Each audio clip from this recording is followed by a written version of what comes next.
നമസ്കാരം. ഗൾഫ് ഫോക്കസിലേക്ക് എല്ലാ പ്രേക്ഷകർക്കും സ്വാഗതം. ഞാൻ പ്രജിൻസി കണ്ണൻ. നോക്കാം വാർത്തകൾ വിശദമായി. ദക്ഷിണ കൊറിയയുടെ തെക്ക് കിഴക്കൻ മേഖലയിലുണ്ടായ കാട്ടുതീയിൽ പൊള്ളലേറ്റ് 24 പേർ മരിച്ചു. 27,000-ലധികം പേരെ സുരക്ഷിത ഇടങ്ങളിലേക്ക് മാറ്റി. നിരവധി കെട്ടിടങ്ങൾ കത്തിനശിച്ചു.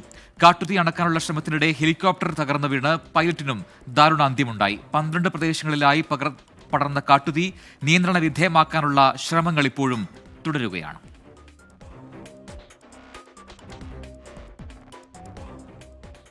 സൗദിയിൽ വാണിജ്യ രജിസ്ട്രി സേവനങ്ങൾ നാളെ മുതൽ ഒരാഴ്ചത്തേക്ക് നിർത്തിവെക്കും. സിസ്റ്റം അപ്ഡേറ്റ് ചെയ്യുന്നതിന്റെ ഭാഗമായിട്ടാണ് നടപടി. പുതിയ നിക്ഷേപ നിയമം പ്രാബല്യത്തിൽ കൊണ്ടുവരുന്നതിന്റെ ഭാഗമായാണ് സിസ്റ്റം അപ്ഡേഷൻ. സൗദിയിലെ പുതിയ നിക്ഷേപ നിയമ ഭേദഗതി വാണിജ്യ മന്ത്രാലയത്തിന്റെ സിസ്റ്റത്തിൽ അപ്ഡേറ്റ് ചെയ്യുന്നതിന്റെ ഭാഗമായാണ് സേവനങ്ങൾ തൽക്കാലം നിർത്തിവെക്കുന്നത്. കൊമേഴ്ഷ്യൽ രജിസ്ട്രേഷൻ അഥവാ CR സേവനങ്ങൾ മാർച്ച് 27 മുതൽ ഏപ്രിൽ 2 വരെ നിർത്തിവെക്കും. ഏപ്രിൽ 3 സേവനങ്ങൾ പുനരാരംഭിക്കുമെന്ന് സൗദി വാണിജ്യ മന്ത്രാലയം അറിയിച്ചു. ട്രേഡ് മാർക്ക് സേവനങ്ങളും ഇതോടൊപ്പം നിർത്തിവെക്കും.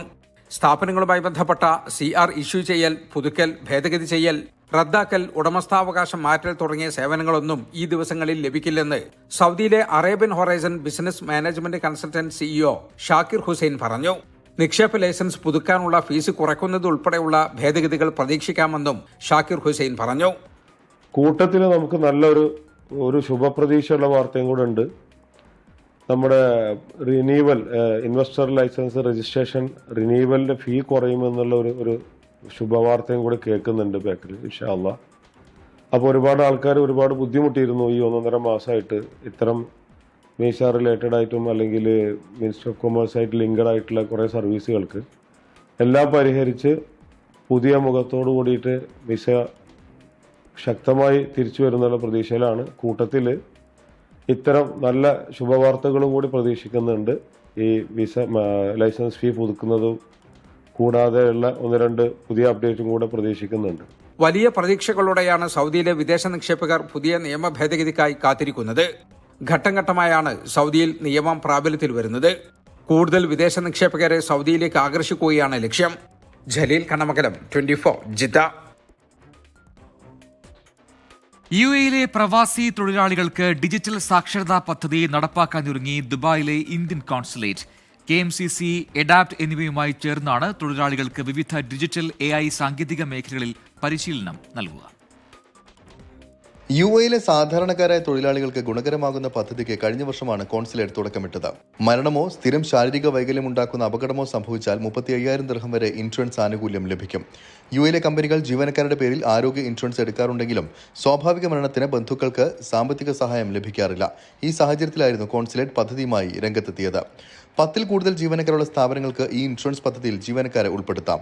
69 വയസ്സുവരെ പ്രായമുള്ളവർക്ക് വർഷം 32 ദിർഹം പ്രീമിയം അടച്ച് പദ്ധതിയുടെ ഭാഗമാകാനാകും. പദ്ധതിയിൽ ഈ വർഷം ദുബായ് നാഷണൽ ഇൻഷുറൻസും നെക്സസ് ഇൻഷുറൻസ് ബ്രോക്കേഴ്സും കൈകോർക്കുമെന്ന് കോൺസുലേറ്റ് അധികൃതർ അറിയിച്ചു. കഴിഞ്ഞ വർഷം മറ്റൊരു ഇൻഷുറൻസ് കമ്പനിയുമായി സഹകരിച്ച് ആരംഭിച്ച പദ്ധതിയും നിലവിലുണ്ടാകുമെന്നും അധികൃതർ വ്യക്തമാക്കി. 24 ദുബായ്. UAE-യിൽ സ്വാഭാവിക മരണം സംഭവിക്കുന്ന തൊഴിലാളികളുടെ മൃതദേഹം നാട്ടിലെത്തിക്കാൻ ദുബായിലെ ഇന്ത്യൻ കോൺസുലേറ്റ് നടപ്പാക്കുന്ന ഇൻഷുറൻസ് പദ്ധതിയിൽ കൂടുതൽ കമ്പനികൾ കൈകോർക്കുന്നു. പദ്ധതിയുമായി ദുബായ് നാഷണൽ ഇൻഷുറൻസും നെക്സസ് ഇൻഷുറൻസ് ബ്രോക്കേഴ്സും സഹകരിക്കുമെന്ന് കോൺസുലേറ്റ് അധികൃതർ അറിയിച്ചു. പുതിയ കാലത്തെ തൊഴിലവസരങ്ങളെക്കുറിച്ച് മനസ്സിലാക്കാനും ഓൺലൈൻ തട്ടിപ്പുകളിൽ സുരക്ഷ നൽകുന്നതിനുമായാണ് പുതിയ സാക്ഷരതാ പദ്ധതിക്ക് ദുബായ് ഇന്ത്യൻ കോൺസുലേറ്റ് തുടക്കമിടുന്നത്. KMCC, എഡാപ്റ്റ് എന്നിവയുമായി ചേർന്ന് നടപ്പാക്കുന്ന പദ്ധതിയിലൂടെ AI സാങ്കേതിക വിദ്യയിൽ ഉൾപ്പെടെ പരിശീലനം നൽകും. ദുബായ് ഇന്ത്യൻ കോൺസുലേറ്റ് നടന്ന ചടങ്ങിൽ കോൺസുൽ ജനറൽ സതീഷ് കുമാർ ശിവനാണ് പ്രവാസി തൊഴിലാളികൾക്ക് സൗജന്യ ഡിജിറ്റൽ സാക്ഷരതാ പദ്ധതി പ്രഖ്യാപിച്ചത്. ഈ വർഷം 5,000 തൊഴിലാളികൾക്കാണ് ഇത്തരത്തിൽ പദ്ധതിയുടെ ഭാഗമാകാനാകുക എന്ന് അധികൃതർ അറിയിച്ചു. തൊഴിലാളികൾക്ക് വ്യക്തിപരമായി അപേക്ഷ നൽകി പരിശീലന പരിപാടിയിൽ പങ്കെടുക്കാൻ സാധിക്കും. മലയാളം ഉൾപ്പെടെ 5 ഭാഷകളിൽ കോഴ്സ് ഉണ്ടാകും. ആഴ്ചയിൽ ഒരു ക്ലാസ് എന്ന നിലയിൽ 8 ആഴ്ച കൊണ്ട് പരിശീലനം പൂർത്തിയാക്കാനാകുമെന്നും അധികൃതർ വ്യക്തമാക്കി. 24 ദുബായ്. റമദാൻ അവസാന പത്തിൽ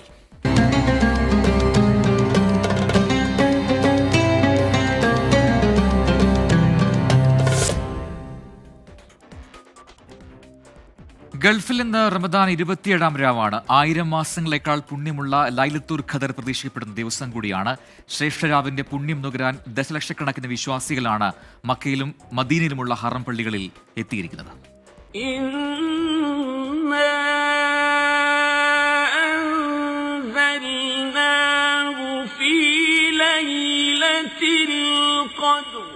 ലൈലത്തുൽ ഖദർ 1000 മാസങ്ങളെക്കാൾ ശ്രേഷ്ഠമുള്ള രാത്രി.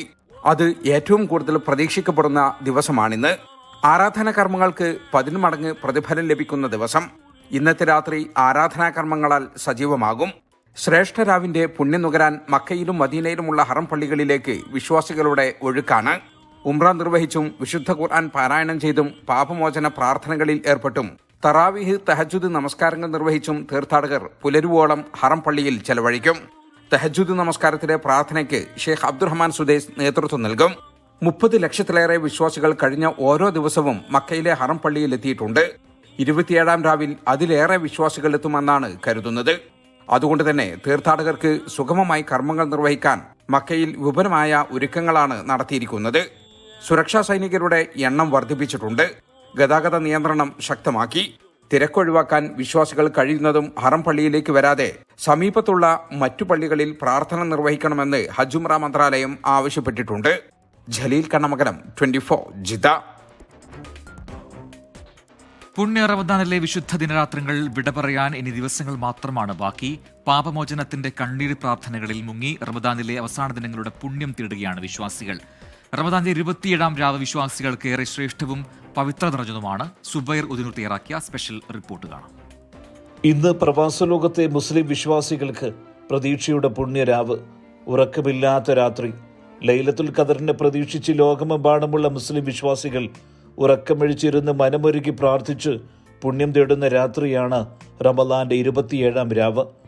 റമദാനിലെ അവസാന 10 ഒറ്റ രാവുകളിലാണ് ലൈലത്തുൽ ഖദർ വർഷിക്കുക എന്നതാണ് വിശ്വാസമെങ്കിലും റമദാന്റെ 27-ാം രാവിൽ വിശ്വാസികൾ പ്രാർത്ഥനാ നിർഭരാകും. ലൈലത്തുൽ ഖദർ എന്ന ഈ ഒരു രാവിൽ 1000 മാസത്തെ ആരാധനയുടെ ഫലമാണ് വിശ്വാസികൾക്ക് ലഭിക്കുക. അതുകൊണ്ട് തന്നെ അനുഗ്രഹങ്ങൾ പെയ്തിറങ്ങുന്ന ഈ രാവിൽ പള്ളിയിൽ ഭജനമിരുന്നും ഖുർആൻ പാരായണം ചെയ്തും നമസ്കാരങ്ങൾ അധികരിപ്പിച്ചും ദാനധർമ്മങ്ങൾ നൽകിയുമെല്ലാം ഈ പുണ്യരാവിനെ ധന്യമാക്കും. ഈ രാവിൽ വാനലോകവാസികളായ മാലാഖമാരും ഭൂമിയിലെത്തുമെന്നാണ് വിശ്വാസം. പുണ്യ റമദാൻ ഇവിടെ പറയാൻ ഇനി ഏതാനും ദിവസങ്ങൾ മാത്രമാണ് നമ്മുടെ മുമ്പിലുള്ളത്. ഏറ്റവും കൂടുതൽ പ്രാർത്ഥനാ നിർഭരമായ മനസ്സോടുകൂടി, പാശ്ചാത്താപത്തിൻ്റെ മനസ്സോടുകൂടി, കഴിഞ്ഞ കാലഘട്ടത്തിൻ്റെ തെറ്റുകളെ ഓർത്ത് വിതുമ്പുന്ന ഹൃദയത്തോടുകൂടി പ്രപഞ്ചനാഥനായ അള്ളാഹുവിലേക്ക് എല്ലാം സമർപ്പിച്ചുകൊണ്ട് കൂടുതൽ ആരാധനകളിൽ ഇബാദത്തുകളിൽ മുഴുകേണ്ട സന്ദർഭങ്ങളാണ്. ഈ റമദാൻ നമ്മുടെ ജീവിതത്തിലെ അവസാന റമദാനാണ് എന്ന് തന്നെ മനസ്സിലാക്കി, ഇനിയൊരു റമദാൻ നമുക്കുണ്ടാവില്ല എന്ന് മനസ്സിലാക്കി അള്ളാഹുവിനോട് പാശ്ചാത്തപിച്ച് നമ്മുടെ ഹൃദയത്തെ ശുദ്ധിയാക്കി പടച്ചതമ്പുരാൻ്റെ പ്രീതിയും പൊരുത്തവും നേടിയെടുക്കാൻ ധാരാളം ഇബാദത്തുകൾ നമ്മൾ മുഴുകുകയും, പ്രത്യേകിച്ച് 27-ാമത്തെ രാത്രി ലൈലത്തുൽ ഖദർ പ്രതീക്ഷിക്കപ്പെടുന്ന രാത്രിയാണ്. കൂടുതൽ സജീവമായി നമ്മൾ ഉണ്ടാവണം എന്ന് ഓർമ്മപ്പെടുത്തുകയാണ്. രാത്രിയിലെ തറാവിഹി നമസ്കാരത്തിലും പാതിരാത്രിയിലെ പ്രത്യേക നമസ്കാരങ്ങളിലും ലക്ഷങ്ങളാണ് പങ്കെടുക്കുന്നത്. വിശ്വാസികളെ സംബന്ധിച്ചിടത്തോളം റമദാനിലെ പിന്നിട്ട് ദിനരാത്രങ്ങൾ വിശിഷ്ടം, ഇനി വരാനുള്ളതോ അതിലേറെ വിശിഷ്ടം. കാരണം അത്രമേൽ പുണ്യം പെയ്തിറങ്ങുന്ന രാപ്പകലുകളാണ് വിശ്വാസികളുടെ മുന്നിലേക്ക് എത്തുന്നത്. പള്ളികളും വീടുകളും ഇനി രാവ് പകലാകുന്ന വെളിച്ചമൊഴിയാത്ത ദിനരാത്രങ്ങളുടേതായിരിക്കും. ജീവിതത്തിൽ സംഭവിച്ചു പോയ തെറ്റുകുറ്റങ്ങൾ കരഞ്ഞു കലങ്ങിയ കണ്ണുകളാൽ നാഥനോട് ഏറ്റുപറഞ്ഞ് പാപമോചനവും പരലോകമോക്ഷവും നരകമുക്തിയും സ്വർഗലബ്ധിയും നേടിയെടുക്കുക എന്ന ഒരൊറ്റ ലക്ഷ്യം മാത്രമാണ് വിശ്വാസികൾക്ക്. പ്രവാസ ലോകത്തെ ജീവിത തിരക്കുകൾക്കിടയിലും തങ്ങളിലേക്കെത്തിയ ഈ പുണ്യ നിമിഷാർത്ഥങ്ങളെ ആരാധനകൾ കൊണ്ട് പവിത്രധന്യമാക്കുകയാണ് പ്രവാസി വിശ്വാസികളും. സുബൈർ ഉദ്നൂർ, 24 ദമാം. 3 ലക്ഷത്തിലധികം ഇഫ്താർ കിറ്റുകൾ വിതരണം ചെയ്ത് ദുബായ് പോലീസ് അപകടരഹിത റമദാൻ എന്ന പേരിൽ നടപ്പാക്കിയ ക്യാമ്പയിന്റെ ഭാഗമായിട്ടായിരുന്നു വിതരണം. പോലീസിനൊപ്പം 375 സന്നദ്ധ പ്രവർത്തകരും ഇഫ്താർ കിറ്റ് വിതരണത്തിൽ പങ്കെടുത്തു. ഇഫ്താർ സമയങ്ങളിൽ ഗതാഗത നിയമലംഘനങ്ങളും അപകടങ്ങളും വർദ്ധിക്കുന്നത് ശ്രദ്ധയിൽപ്പെട്ടതിനെ തുടർന്നാണ് പോലീസ് പദ്ധതി ആരംഭിച്ചത്. ഇഫ്താറിന് തൊട്ടു മുൻപുള്ള സമയങ്ങളിലെ ഗതാഗത തിരക്ക് ഒഴിവാക്കി അപകടങ്ങൾ ഇല്ലാതാക്കുക എന്ന ലക്ഷ്യത്തോടെ നടപ്പാക്കിയ പദ്ധതിയിലൂടെ ഇതുവരെ 3,25,250 ഇഫ്താർ കിറ്റുകൾ വിതരണം ചെയ്തതായി Dubai police general department of traffic മേധാവി major general Saif Muhair Al Mazrouei പറഞ്ഞു. Dubai roads and transport authority, Dubai civil defence, Emirates red crescent, Dubai charity association, Dubai health authority എന്നിവയുടെ സഹകരണത്തോടെയായിരുന്നു പദ്ധതി നടപ്പാക്കിയത്. പോലീസിനൊപ്പം 375-ലേറെ സന്നദ്ധ പ്രവർത്തകരും ഇഫ്താർ കിറ്റ് വിതരണത്തിൽ പങ്കെടുത്തു. സംരംഭത്തിൽ സഹകരിച്ച എല്ലാ സന്നദ്ധ പ്രവർത്തകർക്കും നന്ദി അറിയിക്കുന്നതായും പോലീസ് വ്യക്തമാക്കി. 24 ദുബായ്.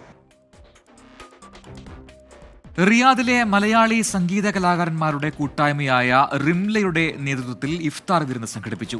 റിയാദിലെ സാമൂഹിക സാംസ്കാരിക രംഗത്തെ പ്രമുഖർ പങ്കെടുത്ത പരിപാടിയിൽ ലഹരി വിരുദ്ധ പ്രതിജ്ഞയും ചൊല്ലി. റിയാദിലെ മലാസിൽ വെച്ച് നടന്ന പരിപാടി ഷാലു അൻസർ ഷായുടെ റമദാൻ സന്ദേശത്തോടെയാണ് ആരംഭിച്ചത്. പ്രമുഖ വിദ്യാഭ്യാസ പ്രവർത്തകൻ ഡോക്ടർ ജയചന്ദ്രൻ പരിപാടിയുടെ ഉദ്ഘാടനം നിർവഹിച്ചു. റിംല പ്രസിഡന്റ് ബാബുരാജ് അധ്യക്ഷത വഹിച്ച ചടങ്ങിൽ ജനറൽ സെക്രട്ടറി അൻസർ ഷാ സ്വാഗതം ആശംസിച്ചു. റിംലിയുടെ നേതൃത്വത്തിൽ ഏപ്രിൽ 11 സംഘടിപ്പിക്കുന്ന മധു ബാലകൃഷ്ണൻ നയിക്കുന്ന സംഗീത പരിപാടിയെക്കുറിച്ച് ഷോ ഡയറക്ടർ സുരേഷ് ശങ്കർ വിശദീകരണം നടത്തി. തുടർന്ന് ലഹരി എന്ന മഹാവിപത്തിനെതിരെ ചടങ്ങിൽ പങ്കെടുത്തവർ പ്രതിജ്ഞയെടുത്തു. മാധ്യമപ്രവർത്തകൻ ജയൻ കൊടുങ്ങല്ലൂർ വായിച്ച ലഹരി വിരുദ്ധ പ്രതിജ്ഞ സദസ്യർ ഏറ്റുചൊല്ലി. Forka chairman Rahman Manubath, OICC national committee general secretary Saleem Arthiyil, Indian embassy ഉദ്യോഗസ്ഥൻ പുഷ്പരാജ് പയ്യോളി, റിംല പ്രസിഡന്റ് നിഷ ബിനീഷ്, എക്സിക്യൂട്ടീവ് അംഗം പത്മിനി ടീച്ചർ എന്നിവർ പരിപാടിയിൽ ആശംസകൾ നേർന്നു സംസാരിച്ചു. ജോയിന്റ് സെക്രട്ടറി ശ്യാം സുന്ദർ നന്ദി പറഞ്ഞു. രാജൻ മാത്തൂർ, ബിനു ശങ്കരൻ, ശരത് ജോഷി, ബിനീഷ്, ഗോപകുമാർ, അശ്വിൻ എന്നിവർ പരിപാടികൾക്ക് നേതൃത്വം നൽകി. 24 റിയാദ്. വിശുദ്ധ ഖുർആൻ ആത്മവിശുദ്ധിക്ക് എന്ന ശീർഷകത്തിൽ ICF അന്താരാഷ്ട്ര തലത്തിൽ നടത്തുന്ന റമദാൻ ക്യാമ്പയിന്റെ ഭാഗമായി ICF Dammam regional committee professional മീറ്റും ഇഫ്താർ സംഗമവും സംഘടിപ്പിച്ചു. SYS സംസ്ഥാന ദാവ പ്രസിഡന്റ് സയ്യിദ് മുഹമ്മദ് തുറാബ് അസഖാഫി മുഖ്യപ്രഭാഷണം നടത്തി. വിശുദ്ധ ഖുർആൻ ആത്മവിശുദ്ധിക്ക് എന്ന ശീർഷകത്തിൽ ICF ഇന്റർനാഷണൽ തലത്തിൽ നടത്തുന്ന റമദാൻ ക്യാമ്പയിന്റെ ഭാഗമായാണ് ICF Dammam regional committee professional മീറ്റും ഇഫ്താർ സംഗമവും സംഘടിപ്പിച്ചത്. SYS സംസ്ഥാന ദഅവ പ്രസിഡന്റ് സയ്യിദ് മുഹമ്മദ് തുറാബ് സഖാഫി മുഖ്യപ്രഭാഷണം നടത്തി. വിശുദ്ധ ഖുർആൻ മനുഷ്യർ സഹജീവ സ്നേഹത്തിലേക്കും സഹാനുഭൂതിയിലേക്കും മനുഷ്യത്വത്തിലേക്കും നയിക്കുന്ന ദൈവിക ഗ്രന്ഥമാണെന്നും ഇസ്ലാമിലെ വിശ്വാസ ആചാര അനുഷ്ഠാനങ്ങൾ മനുഷ്യന്റെ നിസ്സാരതയും ഉത്കൃഷ്ടതയും നിരന്തരം ബോധ്യപ്പെടുത്തുന്നതും ദൈവത്തിലേക്ക് കൂടുതൽ അടുപ്പിക്കുന്നതുമാണെന്നും അദ്ദേഹം പറഞ്ഞു. ICF international publication secretary Saleem Palachira പരിപാടി ഉദ്ഘാടനം ചെയ്തു.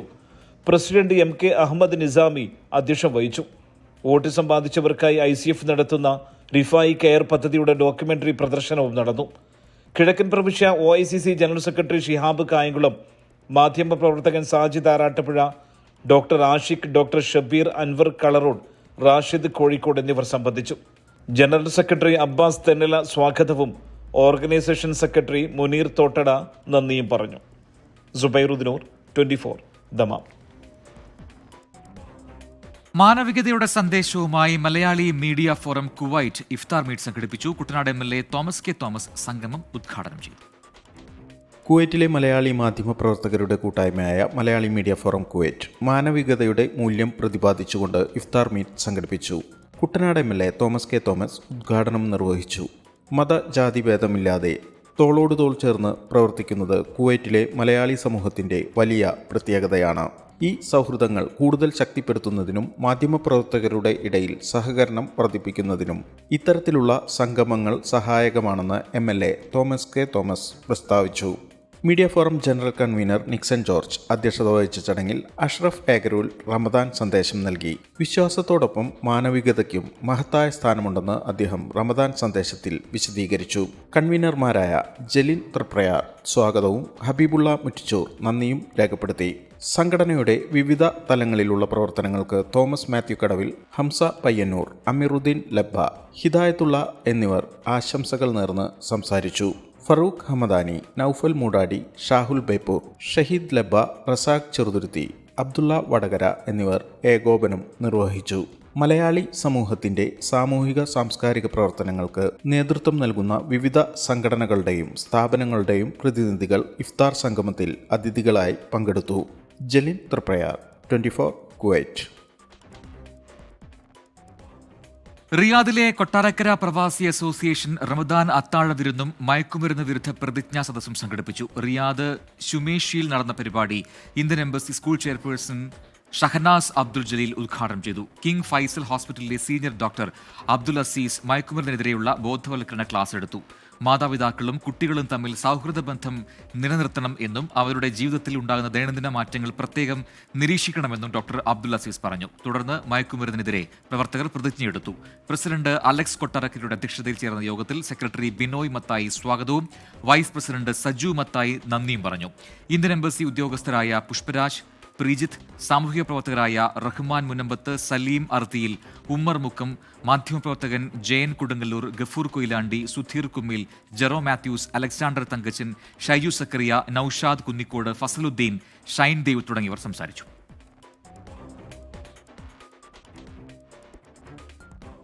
ജിദ്ദയിൽ ജുനൂബിയ മലയാളി കൂട്ടായ്മ ഇഫ്താർ സംഗമം സംഘടിപ്പിച്ചു. ഇത് രണ്ടാം തവണയാണ് കൂട്ടായ്മ മെഗാ ഇഫ്താർ സംഗമം സംഘടിപ്പിക്കുന്നത്. 2200-ൽ അധികം ആളുകൾ പങ്കെടുത്ത ഇഫ്താർ സംഗമം സംഘാടന മികവ് കൊണ്ടും പങ്കാളിത്തം കൊണ്ടും ശ്രദ്ധേയമായി. ജിദ്ദയുടെ ഹൃദയഭാഗമായ ബലദ് ജുനൂബിയിൽ സംഘടിപ്പിച്ച പരിപാടിയിൽ ജാതി മതഭേദമന്യേ നിരവധി പേർ പങ്കെടുത്തു. ഇന്ത്യക്കാർക്ക് പുറമെ Saudi Arabia, Yemen, Sudan, Egypt, Pakistan, Afghanistan, Bangladesh, Sri Lanka പൗരന്മാരും പങ്കെടുത്തു. ആഷിഖ് ഹസൂൺ, നാസർ പച്ചുരി, അലി പാങ്ങാട്ട് തുടങ്ങിയവർ നേതൃത്വം നൽകി. ലഹരിക്കെതിരായ മുദ്രാവാക്യം ജനമനസ്സുകളിൽ ഊട്ടിയുറപ്പിച്ച് SKN40 കേരള യാത്ര കോട്ടയം ജില്ലയിലെ പര്യടനം പൂർത്തിയാക്കി. ജില്ലയിലെ വിവിധ കേന്ദ്രങ്ങളിൽ നൂറുകണക്കിന് ആളുകളാണ് യാത്രയുടെ ഭാഗമായത്. നാളെ ഇടുക്കി ജില്ലയിലാണ് പര്യടനം.